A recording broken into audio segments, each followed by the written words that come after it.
بسم اللہ الرحمن الرحیم۔ اللہ تعالی ہم پر آپ سب پر اپنی رحمت نازل فرمائے۔ ایک بار ابھی پوری محبت اور توجہ کے ساتھ درود شریف پڑھ لیجئے۔ اللہم صلی علی سیدنا محمد النبی الامی وعلی آلہ وسلم تسلیما۔ آپ یقین کر لیجئے کہ اللہ پاک نے آپ پر 10 رحمتیں نازل فرمائی ہیں، اس میں ذرہ برابر شک کی گنجائش نہیں۔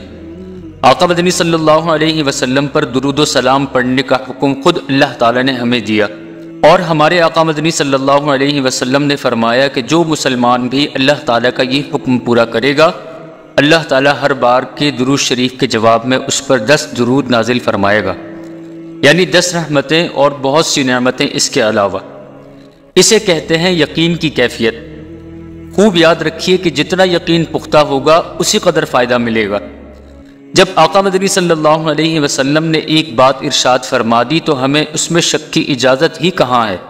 جب ہمیں محسوس ہو کہ اللہ پاک ناراض ہے تو فوراً سبحان اللہ و بحمدہ سبحان اللہ العظیم پڑھ کر دیکھیے۔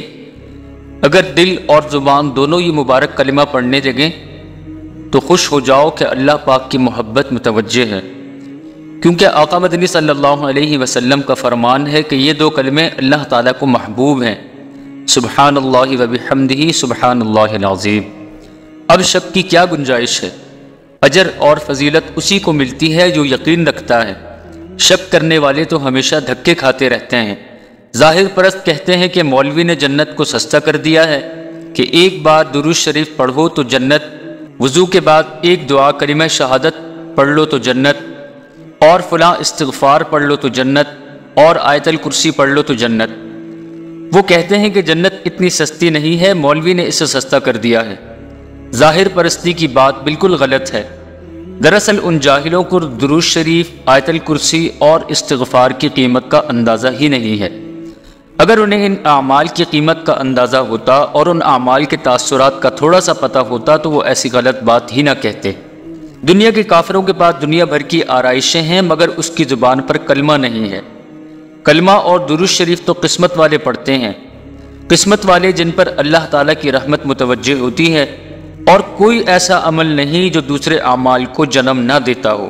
جب کوئی کسی کو گالی دیتا ہے تو اس گالی کی وجہ سے کتنے اعمال جنم لیتے ہیں، لڑائی، زخم، دشمنی، انتقام، نفرت اور معلوم نہیں کیا کیا۔ جب کوئی کسی سے کہتا ہے کہ مجھے تم سے محبت ہے تو یہ ایک جملہ کتنے اعمال کو جنم دیتا ہے۔ پھر ہمیں خود سوچنا چاہیے کہ درود شریف کے اثرات کتنے ہوں گے اور کلمہ طیبہ استغفار کے اثرات کتنے ہوں گے، اور ان مبارک کلمات سے کتنے اونچے اعمال جنم لیتے ہوں گے۔ ایک آدمی ساری زندگی محنت کرتا ہے، مال خرچ کرتا ہے، صرف اس بات پر کہ میں نے فلاں سے انتقام لینا ہے۔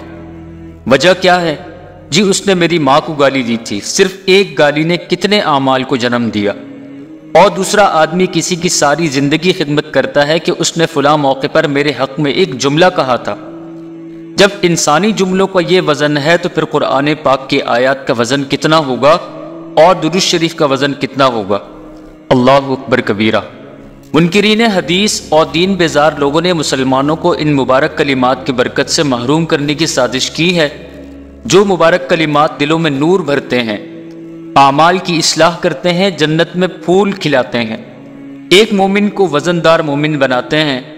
آپ ہمت کریں روزانہ 1000 بار درود شریف کا معمول بنا لیں۔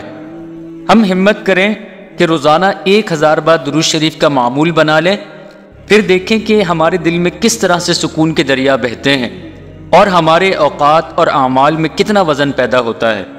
دنیا میں بے شمار لوگ بے شمار کتابیں لکھتے ہیں مگر جب درود شریف کی کثرت کرنے والے حضرت شیخ الحدیث صاحب مولانا زکریا رحمۃ اللہ علیہ نے قلم اٹھایا تو ان کی ہر کتاب پورے عالم میں پھیل گئی۔ کیا حضرت شیخ الحدیث صاحب کے پاس اپنی کتابیں پھیلانے کے لیے کوئی جدید ٹیکنالوجی تھی؟ نہیں، بلکہ وہ تو بہت سادہ سے فقیر منش انسان تھے۔ ان کے دل میں ایمان تھا اور آپ صلی اللہ علیہ وسلم کی محبت۔ وہ تلاوت کلام پاک اور درود شریف کی کثرت فرماتے تھے اور نمازوں کا پورا اہتمام فرماتے تھے۔ چنانچہ ان چیزوں کا فائدہ انہیں ملا، خود ان کے اعمال سنورتے چلے گئے، ان کے اوقات میں برکت ہوتی چلی گئی، اور پھر جو کچھ انہوں نے لکھا وہ ہواؤں کے دوش پر سارے عالم میں پھیل گیا۔ حضرت شیخ الحدیث صاحب کی کتاب فضائل درود شریف ہی کو لے لیجئے۔ آپ صلی اللہ علیہ وسلم کے عشق میں ڈوبے ہوئے کچھ اللہ والوں نے ان سے یہ رسالہ لکھنے کی فرمائش کی تھی۔ حضرت شیخ الحدیث صاحب رحمۃ اللہ علیہ خود عاشق صادق تھے، اور عاشق صادق ہمیشہ اپنے آپ کو اپنے محبوب کے سامنے بے حد حقیر سمجھتا ہے، اور اسے ہمیشہ یہ خیال رہتا ہے کہ محبوب کی بے ادبی نہ ہو جائے۔ دنیا میں پھنسے ہوئے لوگ عشق کا مطلب کیا جانیں۔ اللہ کی پناہ، اللہ پاک ہم سب کی حفاظت فرمائے۔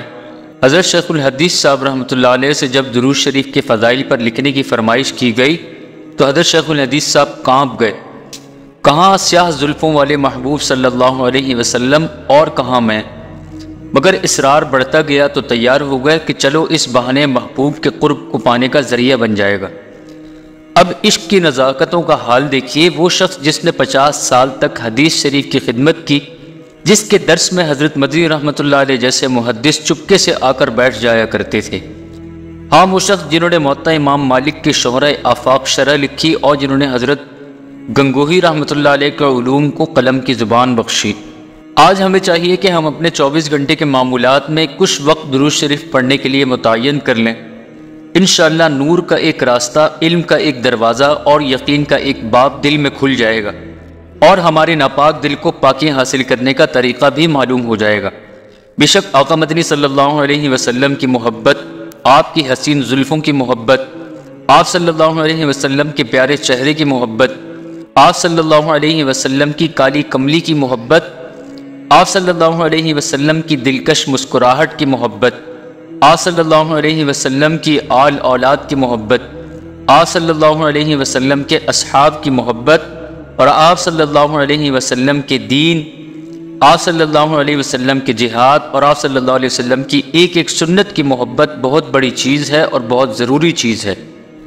یا رب صلی وسلم دائما ابدا علی حبیبک خیر الخلق کلہم۔ آپ صلی اللہ علیہ وسلم کے ہم پر بے شمار احسانات ہیں۔ آپ صلی اللہ علیہ وسلم نے پتھر کھا کر، زخم سہ کر اور فاقے اٹھا کر یہ پیارا دین ہم تک پہنچایا۔ آج اگر ہم تھوڑا سا سوچیں کہ اگر ہم مسلمان نہ ہوتے تو کتنے بدتر جانور ہوتے۔ آپ صلی اللہ علیہ وسلم کی محنت اور روحانیت کا فیض ہے کہ ہم کلمہ پڑھتے ہیں۔ کسی دن صرف وضو کی نعمت پر غور کر لیں تو سارا دن درود شریف پڑھنے سے زبان ہی نہ تھکے کہ اس وضو نے ہمیں کتنا پاک رکھا ہوا ہے۔ آپ صلی اللہ علیہ وسلم کی کس کس احسان کا ذکر کیا جائے۔ اللہ اکبر کبیرہ۔ حضرات صحابہ کرام خوش نصیب تھے۔ ہماری مائیں امہات المؤمنین تو بہت ہی خوش نصیب تھے۔ ان سب کو آقا مدنی صلی اللہ علیہ وسلم کا دیدار بھی ملا اور قرب بھی، اور ان کو آپ صلی اللہ علیہ وسلم کی خدمت کا موقع بھی ملا۔ اللہ کی قسم، حضرت بلال، حضرت انس، حضرت عبداللہ بن مسعود رضوان اللہ علیہم اجمعین بہت سعادت مند تھے۔ انہوں نے آپ صلی اللہ علیہ وسلم کے جوتے اٹھائے۔ اگر ساری دنیا کی سلطنت صرف اس سعادت پر قربان کر دی جائے تو سودا بہت سستا ہے۔ جن کی زیارت کا شوق سب انبیاء علیہ السلام اور فرشتوں کو تھا، حضرات صحابہ کرام نے ان کی بڑی بڑی مجلسوں کا لطف پایا۔ اللہ اکبر کبیرہ۔ حضرات صحابہ کرام کی خوش نصیبی بہت بڑی بات ہے، بہت اونچی ہے، رضوان اللہ علیہم اجمعین۔ اس وقت مسلمانوں پر فتنوں کا زور ہے اور درود شریف کی کثرت ان فتنوں کا علاج ہے۔ وجہ صاف ہے کہ درود شریف کی برکت سے اللہ تعالیٰ کی رحمت متوجہ ہوتی ہے۔ اللہ تعالیٰ کی رحمت ہی ہر مصیبت کو دور کر سکتی ہے۔ اگر ہم روزانہ 1000 بار درود شریف پڑھ لیں تو اللہ تعالیٰ کی 10,000 رحمتیں بلا شبہ نازل ہوں گی، اور قیامت کے دن آپ صلی اللہ علیہ وسلم کا قرب بھی نصیب ہوگا۔ اللہم صلی علی محمد النبی الامی وعلی آلہ وسلم تسلیما۔ آپ صلی اللہ علیہ وسلم کا مبارک تذکرہ اور آپ پر پڑھا جانے والا درود شریف اور درود و سلام مسلمانوں کے لیے ایک بہت بڑی رحمت ہے۔ آج کل عمومی مسلمانوں کے حالات بہت زیادہ خراب ہیں۔ ہر طرف بد امنی، ظلم، مصائب، پریشانیاں اور مہنگائی کا دور دورہ ہے۔ ان تمام مسائل اور پریشانیوں کا حل یہ ہے کہ ہم آقا مدنی صلی اللہ علیہ وسلم کے ساتھ اپنے تعلق کو مضبوط بنائیں اور درود و سلام کی کثرت کریں۔